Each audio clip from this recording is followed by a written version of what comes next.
In this video, I asked the question, is your small business ready for a cyber attack? I explain what cyber incident response is, what role it plays in a cyber risk management framework, and why your small business needs an incident response plan.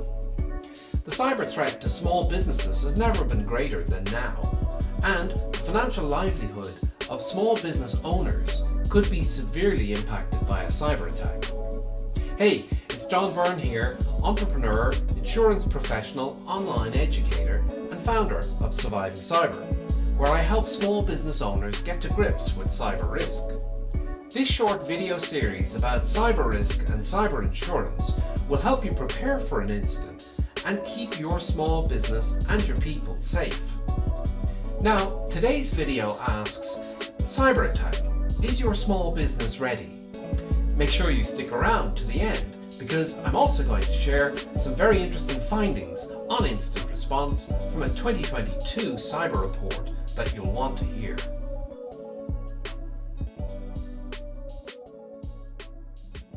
Did you know that over 80% of UK businesses don't have a documented cyber incident response plan? This startling figure comes from the UK Cybersecurity Breaches Survey, an annual report by the UK government, and the 2022 version of the report confirmed again a statistic that's appeared in previous years. About 80% of UK businesses don't have a cyber incident response plan. So let's have a look at what incident response is and why it's important that you should develop a plan. So this is what I'm going to cover in today's video. We begin by asking two key questions. What is cyber incident response? And why do I need a cyber incident response plan? And as we consider these two questions, I want you to try and bear in mind the words of Robert Mueller, the former director of the FBI, from March 2012. And he said, "There are only two types of companies, those that have been hacked and those that will be." What this quote shows us is that the risk is there for every company. It is inevitable that every company will experience a cyber incident at some stage, and therefore the need for a plan is clear. So what is cybersecurity incident response? Well, it's a process by which organizations can assess, respond to, and mitigate cyber threats. It helps companies protect their data, their network, their applications, and their systems from cyber attacks. And it's an essential part of protecting the business from the dangers of cybercrime. Now, this definition ignores the human aspect of cybersecurity and concentrates on the technology side, but nonetheless it gives you an idea of what incident response is all about. You need the capability to respond immediately to a cyber incident in your business. And you may well ask why. Well, essentially you need urgency because time is of the essence when a cyber attack takes place. We'll consider in a minute what the practical implications of a cyber attack might be. The damage of one of these attacks is inflicted in the initial minutes and hours, not over weeks or months. It could be your worst nightmare because it would be very, very difficult to run a business in the middle of a cyber attack. Soon we're going to look at the data from a recent report on cyber incidents, and we look at the bigger picture of the place that cyber incident response plays in a risk management framework. As we do so, it's worth bearing in mind the words shown on the screen. It takes 20 years to build a reputation and a few minutes of a cyber incident to ruin it. I've said previously that a cyber attack could be your worst nightmare. And it's helpful to consider what would you do in the event of a cyber attack in your business. The first thing to acknowledge is that it will be a dramatic event in the life of the business. And you should really try to imagine how you would run a business, how you would run normal business if you had no access to your IT systems. You knew that a cyber criminal had control of your systems and had attacked you. You didn't know who exactly had attacked you, and you didn't know the extent of the damage that had been inflicted. You also usually don't know whether the attack is still ongoing, what to do to respond to the attack, or indeed where to go to get assistance. This is a very practical scenario for most small businesses when they are attacked. And all the while that you're dealing with these worries, the future of your business is at stake, because when your customers, your suppliers and your employees hear about the cyber attack, they will all start looking for reassurance from you as the business owner. So this is quite a dramatic event in the life of your business. Now that we have an understanding of what cyber incident response is, let's move on to the second question we posed earlier. Why do I need a cyber incident response plan? And how bad is the situation? The Hiscox Cyber Readiness Report 2022 contains some very interesting findings. It's a survey of 8 countries: the USA, the UK, Netherlands, Germany, Belgium, France, Spain and Ireland. And the first finding was that almost all the countries found cyber to be the number one threat to their financial health. The exception was Ireland, where the Irish companies found the pandemic to be their number one threat, but cyber was the number 2 threat. About half the companies reported a cyber attack in the last 12 months. The median cost of these attacks had risen 29% in the 12 months to just under $17,000.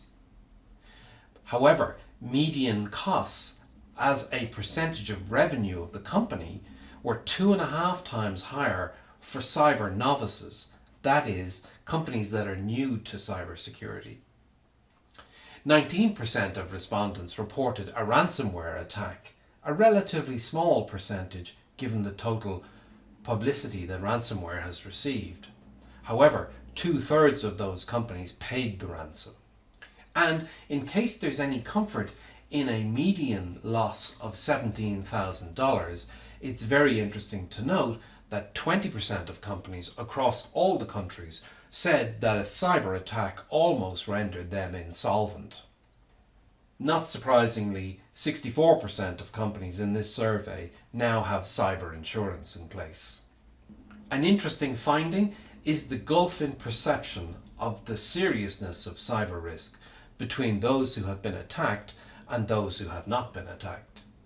In essence, it's learning the hard way through experience that cyber risk needs to be taken very seriously.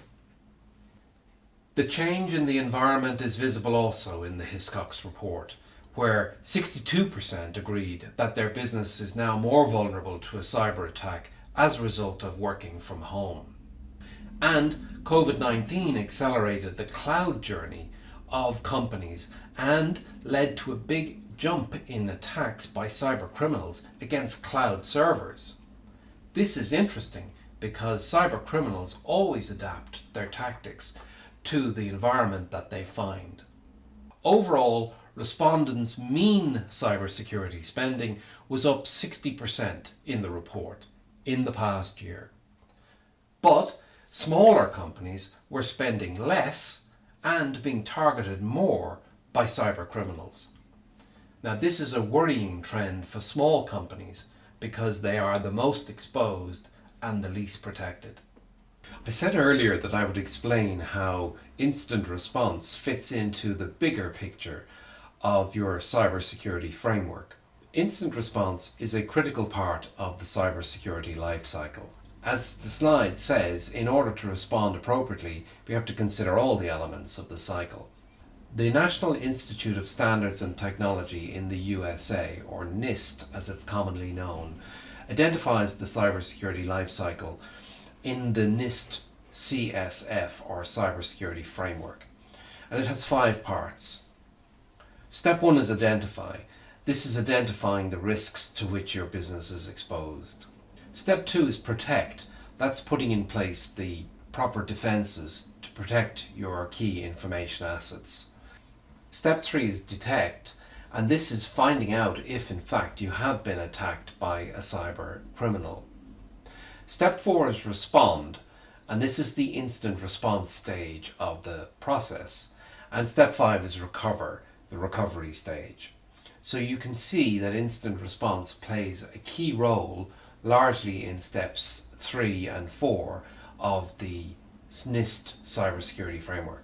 And of course, your incident response plan should be tied into and linked to your disaster recovery plan or your business continuity plan. By now you should see the importance of the cyber incident response topic. But the question remains, why do we need a plan? Well, the reason we need a plan is because businesses that are prepared to respond to a cyber incident are the businesses that can survive the event and recover. It is inevitable that every company will have a cyber incident of some form at some stage, and it will be too late to try to respond to this incident when it happens if you're acting under pressure and without a plan. The critical step is to create the incident response plan and then form a team to execute the plan. An incident response plan that's tested has real value. A plan that sits on the shelf is of little value. And the team that's required to carry out the plan will need to do drills, like a fire drill in effect, to be able to respond when the real event happens.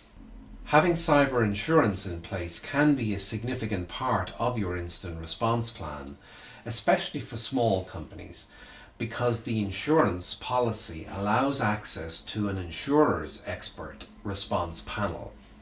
And a lot of the services that would be difficult for small companies to get become available through an insurer's response panel.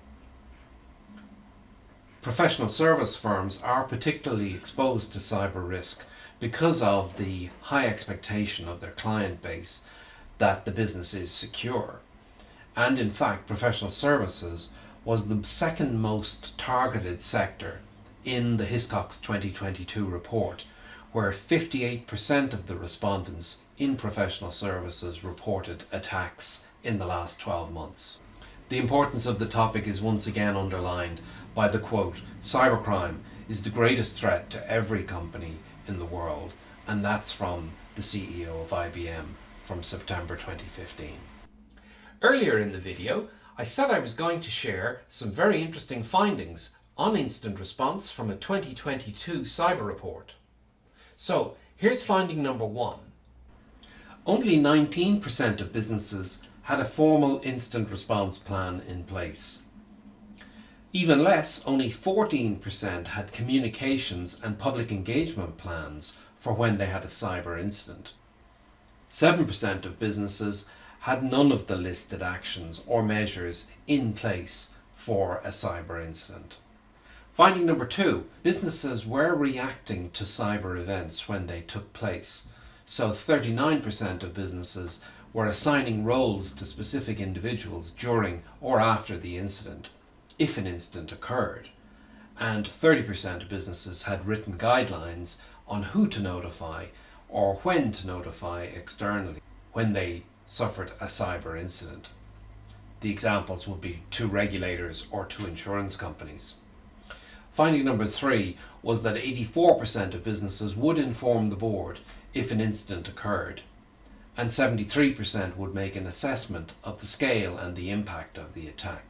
This would be a difficult thing to do in the absence of any planning for an incident. 68% keep a record of incidents, and 68% inform a regulator of incidents if required. Of course, you would like to see higher levels of compliance with all of these activities.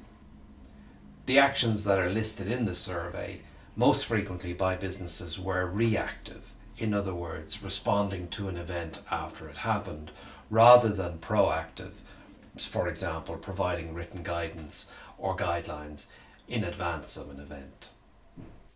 Thanks so much for watching today's video. I hope you found it helpful and can now judge whether your small business is ready for a cyber attack.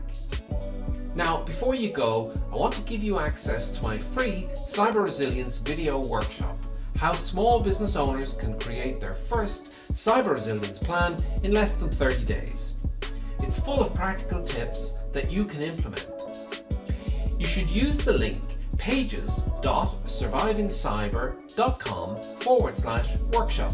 to get access now, and I'll also put that link in the video description below. I hope to see you again soon for video 4 in the series, when we ask, why is managing online risk important to your small business?